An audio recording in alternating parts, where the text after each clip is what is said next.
So, Dee, our great friend Brian, the golf doctor, has so kindly done a video tip for us to do a voiceover because we haven't been able to do our own for COVID.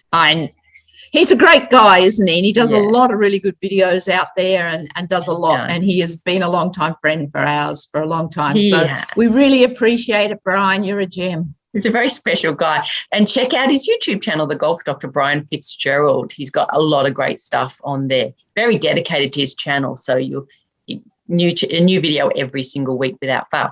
Now, Brian is talking about getting out of trouble, and he's got an interesting spot for us, Dee, here, hasn't he?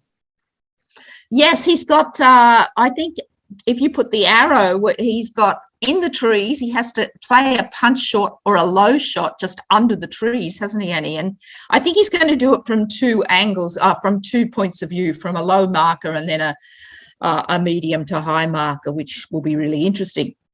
He's got the trees. He's got to go between the two trees here, and he's got a branch that you can see coming out. So he really needs to keep it low, and he's either going to play a punch shot or just go do a little simple shot with a less lofted club. And you can see if he's going straight through these two trees, that's probably more for a low marker. And his second option that Brian's given us is for a medium to high handicapper where he'll just go out sideways.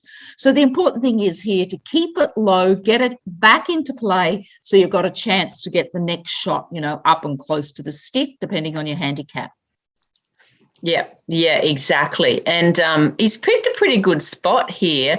And the club that he has chosen, which we'll show you in a second, is actually a 2-iron, which we both agreed in hindsight probably wasn't the ideal club because, as you said earlier, Dee, most people don't carry a 2-iron, do they? No, I don't carry a 2-iron.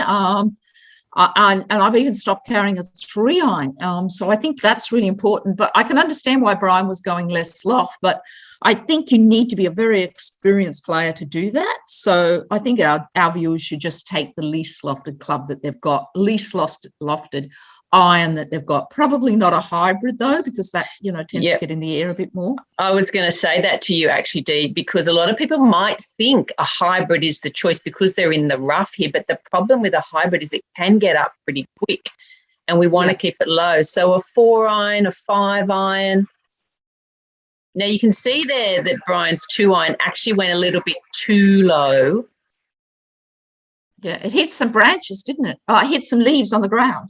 And, you want to be careful because if it's too low, it can hit something like a root of a tree and shoot off, somewhere you don't want it to go. So the key is to keep it low under that branch but not along the ground. But Brian actually says himself here that he thinks that probably was a bit too low. So we're recommending a 4-iron or a 5-iron. Now, let's talk a little bit about the technique that's required to punch out Dee.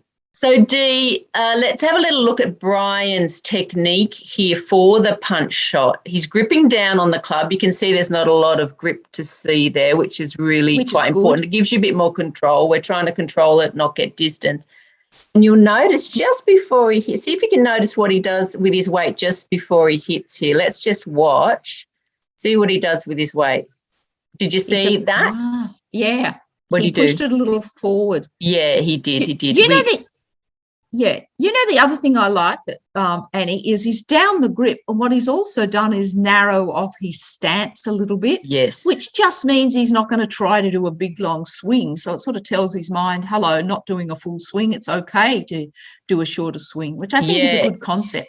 Exactly. Now let's have a look at the length of his backswing. Okay, so it's a half swing, left arm about parallel to the ground. And this is the one he wants to try and get as much distance on as he possibly can. You might not normally, if you're punching out, you wouldn't want this length swing normally. It'd just be like a small sort of run shot with just getting it back on the fairway, wouldn't you? It'd be almost like just what we do when we're doing our chipping, and that it'd be just a big chip. Just get it out onto the fairway. Exactly. Punt it down there. You don't want too much wrist action because that can cause problems. So big chip. Now, if you try and get some distance, then this would be the maximum length you'd want on your shot, wouldn't it? Backswing here. Absolutely. If you're playing a punch from the trees, this would be your maximum. As soon as you start getting into a full swing, the ball will get up too high on these shots, won't it? Yeah. And we'll come down through his impact. So I think the wonderful thing when you're trying to keep the ball low, and actually in a punch shot, we're just trying to make good solid contact. The last thing you want is that flicky action. So you want to make sure that the shaft, not make sure, but you're making that the shaft is leaning forward. You don't want any of those flicking that you and I and every golf pro hates, that left wrist back. So you just want to feel like the shaft is leaning slightly forward, you're not trying to get it into the air at all. So and good Brian's impact is important, but I think impact, and it depends on everything else as well. You know what I mean? You can't force impact. You just get a feel for it. Yeah. And he's got his weight coming through onto his front foot, which is really important. If your weight falls back, you're going to get the ground behind, or you're going to lift the ball up too high. That's if you find that you're duffing shots out when you try and punch them, it could be your weight falling back. So we'll go through to his follow through here, and you can see that he's got all his weight onto his front foot there. Probably, again, a little bit too long a follow through if you were just punching. But, again, he was trying to get a bit of distance on this first one. And it's interesting because in all fairness, Annie, to Brian and everyone, especially in Victoria, they haven't been able to play golf for a long time. So even if you're a golf pros need to practice. So it's pretty hard to just come out straight away and start doing these I think he mentions shots. He mentions in this video that he hasn't hit a ball for about a month, so we'll let him off. Yeah, we'll let him off. And you should let everyone, our viewers should let themselves off. If you haven't been out there, you haven't been doing anything. Yeah, exactly. Even the world's best need to keep at it. They need to keep practicing, and persistence and good practice gets a better performance. And these lies aren't easy. If you can see there, he's got a lot of bare ground. And so if you've got bare lies like this and you're trying to punch it out, you want to take the loft off the club again. So back to the 4-iron, 5-iron, or if it's just a short one, maybe a 7-iron, and just play that punch shot, that sort of big chip action that we talked about, and it won't really matter then how bad the lie is. You can kind of compensate for the lie a bit, can't you, that way? Annie, I saw Brian do something at the beginning of the video, which was very smart, and it's in our viewers' control. We can do this.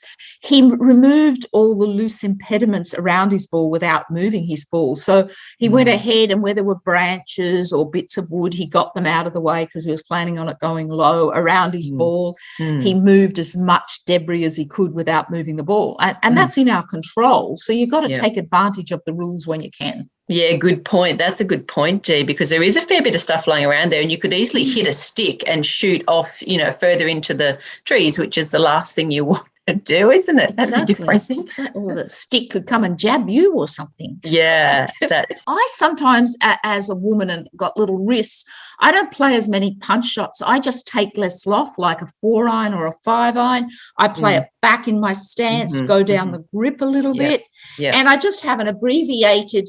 I don't have a lot of wrist hinge on my backswing. I kind of just keep it short, not much wrist hinge, and make sure that I keep the shaft leaning forward. I'm just, it's sort of like a simple punch shot. The punch shot's a bit more complicated, which we could describe later, but just don't try and smack it hard, because the harder you smack it, you're either going to top it or it's going to get in the air too much. So and you could make it simple.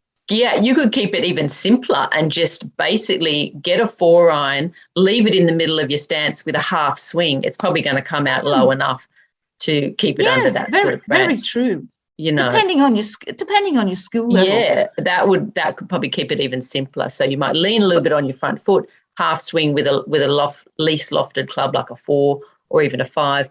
And then it's going to probably do all it needs to do for you. So let's watch Brian, and now he's going to just punch it out onto the fairway, which is probably the safest shot. And as he says here in the video, you're looking at about a 10 out of 10 usually just to get it back out onto the. You could just use a 7-iron here if you wanted to punch it out, couldn't you? Yeah.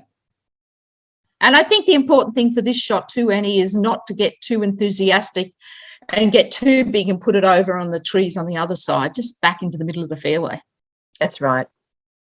You just want to get it back on the fairway. If you've got some handicap to play with, and this is a par 4, you're back on the fairway for 2, on the green or near it for 3, worst case scenario for a couple of putts, and you've got your 2 points, haven't you? So you're not going to do anything silly. Whereas if you are going to try and go straight from the green here and keep it low, things could really go wrong, couldn't they? Absolutely. And I think you've got to always learn to play with your strokes you've got at hand. If you're off 36, don't try and be a scratch marker or an 18 marker. Yeah. Just play with what you got, enjoy your round. And one of the golden rules for playing golf is when in trouble, get it out of trouble so you can start scoring. Don't magnify the problem. Exactly. It's very tempting. It can be very, very tempting, especially in a situation like this where you can see the green and you think, oh, I could nearly get it on the green. You get out your 3-wood or something, and next thing, you've had a wipe. Even when I was playing a lot, Annie, I would always say to myself, okay, is there a 90% chance I can get this shot I can play? That was my golden rule, which I was very conservative, but it wasn't like 50-50. I'm not that big of a gambler. It's not going to be 50-50. It's do I have a 90% chance of this coming off? Yeah. So then I make the decision, which is kind of a nice little rule to have for yourself. Yeah. So you're disciplined when you're on the golf course. And those decisions avoid the blowout holes, don't they? And it's the blowout holes. If you have a couple of blowout holes, that can be your whole score gone for the day. Plus, mentally, a blowout hole can be shattering as well. It does. Can't it? You want to keep it level and keep it consistent. Yeah. Well, thanks very much, Brian, for doing the videoing for us. He's a gem, isn't he? Because we couldn't get out. So he down in rural Victoria did this for us. It looks like a very nice golf course. We should get down there. He's got kangaroos on his golf course, actually. Another hazard. Another hazard, that's right. Okay, so thanks very much, Brian, and we'll see you next time on Pro Golf Gals. Bye. Bye for now.